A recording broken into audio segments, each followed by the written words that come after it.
Hey, listeners. My name is Elisha, the founder of the Witnesses podcast.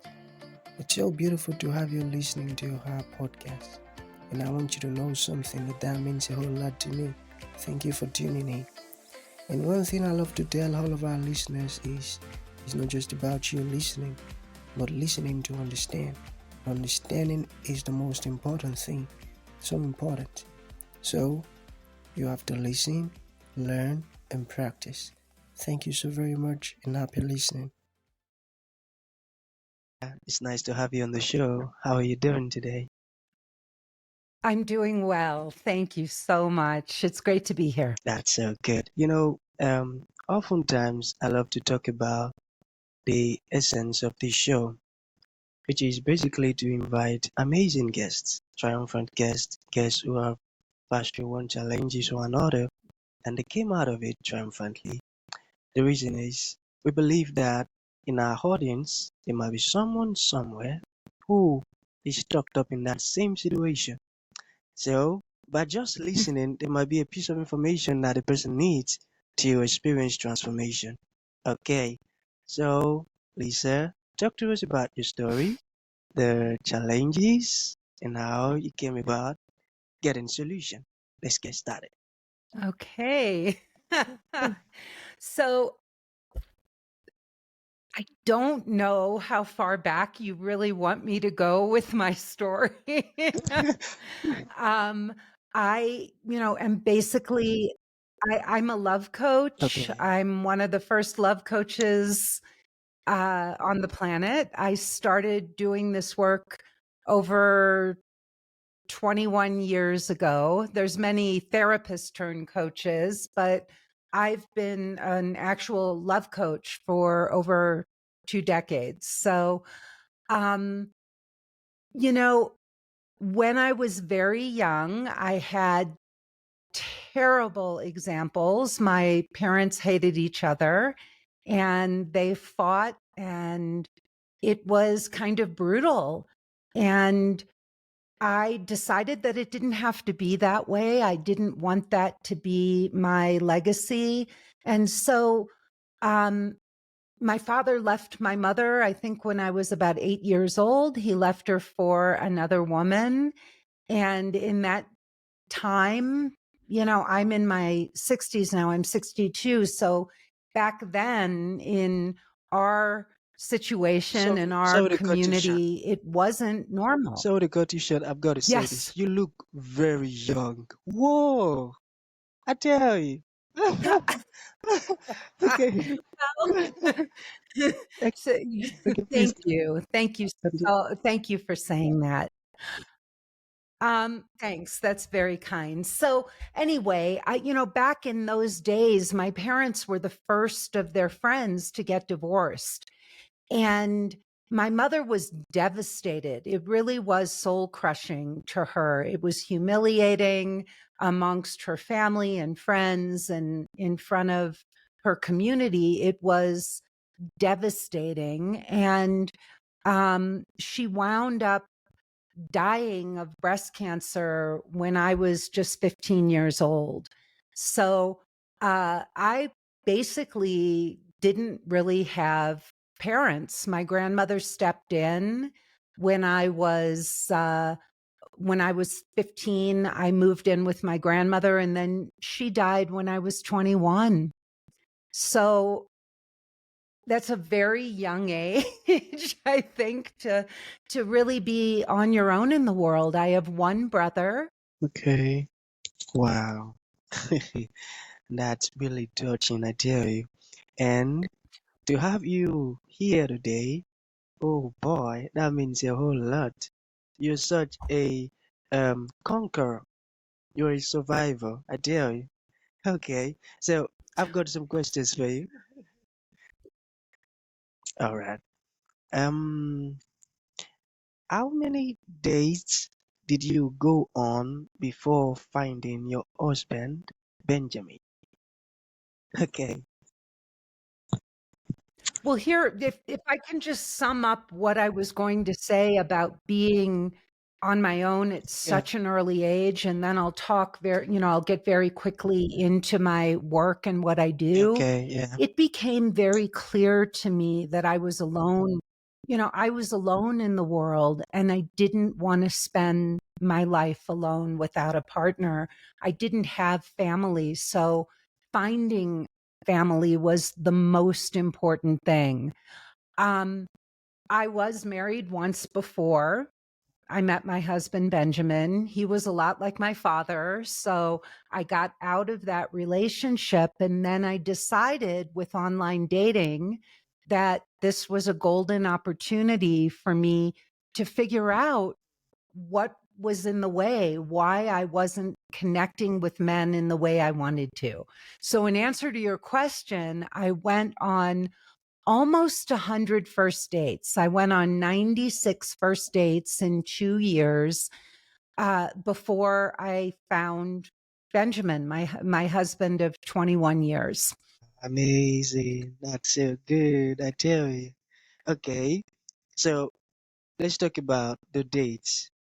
Okay. How were you able to keep all of those dates interesting and fun for yourself? Well, I know most people hear that. Like some people I know, today have been on many more dates than I went out on. The difference is that I had gotten to a point where I was very, very clear. I had stopped looking for a man to choose me, and I got very clear about the things I was looking for in a partner. And I realized that, finding the right guy was going to take some work and some time. And to be honest, I had a lot of growing up to do myself. I had a lot of lessons to learn, and I needed to open up and learn how to connect with men. And I needed to learn how to get out of my head and into my heart. So it was all an opportunity for me to experiment. Even if I never wanted to see a guy again, it gave me the opportunity to be able to go on a date and, really get to know men. And to be honest, I'm very curious about men. I think that they're fascinating. And so even if a guy was not, if we were from completely different worlds, if you and I had gone on a date, we would have had a great time, even if it wasn't a match. I still think any two people can really enjoy each other's company if they want to. That's true. That's true. Okay. You know, um, let's dive a bit into your background. Can you talk more about the experiences, the stuffs that you went through, those moments that you felt all alone, and can you talk more about that? I want to know. Okay. Well, I think, for me, Yeah. based just on my history and all, um, I felt alone in the world. You can have friends, you can have people in your life that you connect with, but it isn't the same as having family, having people that are there for you and where you're there for them. And so there's a different connection. There's a different level of commitment with family, with blood, you know? So I think for most of my life, I felt lonely. I felt alone. I felt disconnected and different. I think a lot of people who are listening can probably relate to having those feelings of not fitting in, of being on the outside, looking in, and not being a part of something.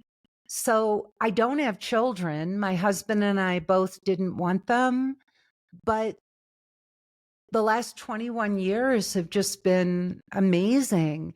And, I have very, very dear friendships, but my husband and I are like this. We really have what we call a guardian of your soul relationship. So we just adore each other. And I don't need a whole lot more than that, but I couldn't imagine going through life without a partner. Amazing. Okay. Um, I still have some questions here. Okay. All right.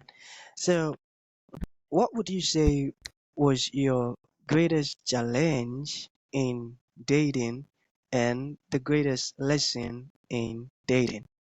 Talk to us about a challenge in dating and the lesson in dating. Okay. Yeah, my greatest challenge, and I think it's a challenge for many women, is that I could be self confident when it came to my work. Self confidence is a belief in your abilities, but self esteem is a very different thing. Having self esteem means knowing your worth, knowing your value.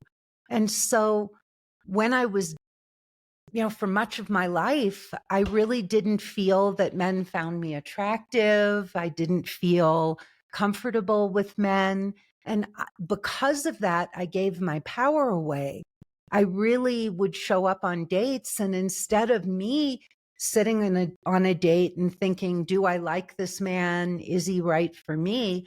I would go on dates and I would think, well, why doesn't he like me? Why don't these men want to go on another date? What's wrong with me? And so gaining my self esteem was probably the most challenging thing of all for me personally, was knowing my own worth.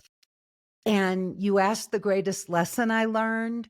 Right before I met my husband, I met a man and we dated for just 6 weeks, just 6 weeks. And he was the handsomest man I'd ever met. We knew a lot of the same people. We had a lot of mutual friends. And I thought, wow, this really might be my guy. Yeah. And then 6 weeks into that relationship, I started to realize that he had a lot of issues. He was emotionally blocked. Oh, He was not a kind person. And so the moment I got clear, yeah. I ended that relationship Hmm. and I never looked back.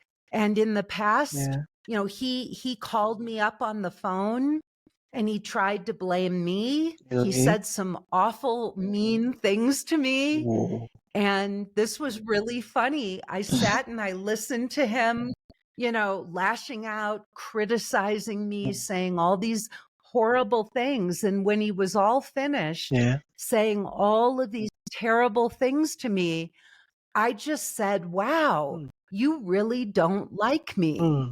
Hmm. And he said, well, what are you going to do about it? And I Really? said, I'm going to hang up the phone. Hmm. I said, I'm going to hang up the phone. I don't want to be in a relationship Yeah. with a man who doesn't like me. Yeah. Hmm. And I hung up the phone. And about 2 months later, I met my husband, Benjamin. Oh, oh, amazing. Can you imagine? There are different Yeah. kind of men, different kind of men, I tell you. Okay. All right. This next question is very important. Okay. It says, um, what are some of the most common issues you help women overcome through your course? Okay, you got a course? Hmm. Okay. Talk to us about your Yeah. course I and have a yeah. 12-week course. Okay. I have a 12-week course. And then it's an initial course. And then after that, we have a 6-month course or a year-long course. So there are 3 courses that we offer. Um, in the Yeah. beginning, in the very beginning, one of the biggest issues that we help women solve is we help them see their blocks, their repeating patterns, the mistakes that they've been making, the blind spots, the things they don't realize that they're doing wrong. Because often when women start working with us, they think it's all the men's fault and they don't really realize that they're picking the wrong men. They're, their hearts are closed. They're not emotionally available. So we help the women look at the repeating patterns, the mistakes and the bad choices they're making. And then we teach them about men. how to connect with men, how to bring out the best in a man, how to pick a good man, how to tell which are the guys that are not really ready for a relationship, and how to be able to spot the ones who are. Wow, wow, that's amazing. I tell you. Oh, okay. Hmm. You know, anyone who actually falls into this category would feel like Lisa is talking to me. Okay, so um, the last question. Okay, okay. So he says, why do so many women say there just aren't any good men out there? You know, this is so common, maybe due to their experiences. Okay, why do they say that? Well, I think one of the things that we often see, and first of all, they've been hurt and disappointed by the men in their own lives.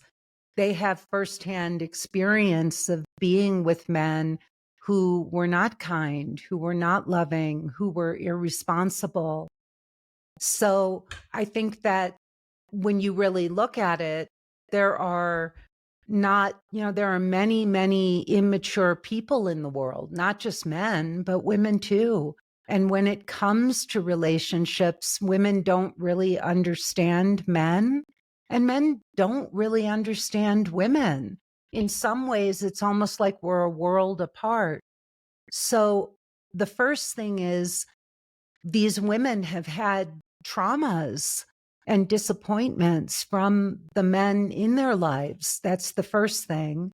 And we also see in the media, in our culture, a lot of abuse, a lot of terrible stories of men abusing women, taking advantage of women. It's very prevalent in our culture. And then the third thing is most women have never really done any work on how to choose the right partner. They're very pulled in by men who are exciting and seem, in the beginning to be everything they're looking for, but they really have never learned how to tell a good man from a not so good man. And so all of those things add up to women saying there are no good men. It isn't true. It isn't true. There are wonderful men out there, wonderful men. Maybe not a lot of them, maybe, but there aren't a lot of, there's a lot of good women, Yeah, but there true. aren't many women who understand men. Mm, that's true. There are a lot of good women out there and good men out there. That's true. No, Yeah, there are. yeah, due to the disappointment most of them has experienced, that's why they say such. I get it. Okay, so to round up with, Lisa, what would you Yes. like to say to anyone who is in a situation where she believes that have had, take for instance, the person had maybe 5 different marriages and it didn't work. And now she has made up her mind that there are no good men. She has made up her mind that even her own daughter, I'm going to teach my daughter not to ever engage with any man because all men are evil. In just a few sentences, what would you like to say to such person or people? Let's get it. Don't give up on love. This is the most important thing in life. Go out and find a coach that you really connect with, somebody whose message really resonates for you, and listen to those people, follow them, work with them if you can afford to, do their programs and learn about love and relationships and study this of all the things that you could go to school to study, how to pick a great partner and have a beautiful, loving relationship is the most important work anyone can do. There are good men and there are good women out there, and we can learn how to find each other. Amazing. That's true. Thank you for that insight. You know, you've blessed me And I know anyone who is going to be listening to this podcast will be blessed also. Your words are filled with so much insight and knowledge, and that's so good. So that's going to be the end of the show. Thank you so very much for honoring the invite, Lisa. It means a whole lot. It's my pleasure. Thank you for inviting me to come on. It was lovely to be here. Thank you for tuning in to this incredible episode. Your support means the world to us, and we truly value you. We look forward to having you join us for the next episode. If you enjoyed what you heard, please consider rating and reviewing us on Apple Podcasts. Your feedback is greatly appreciated.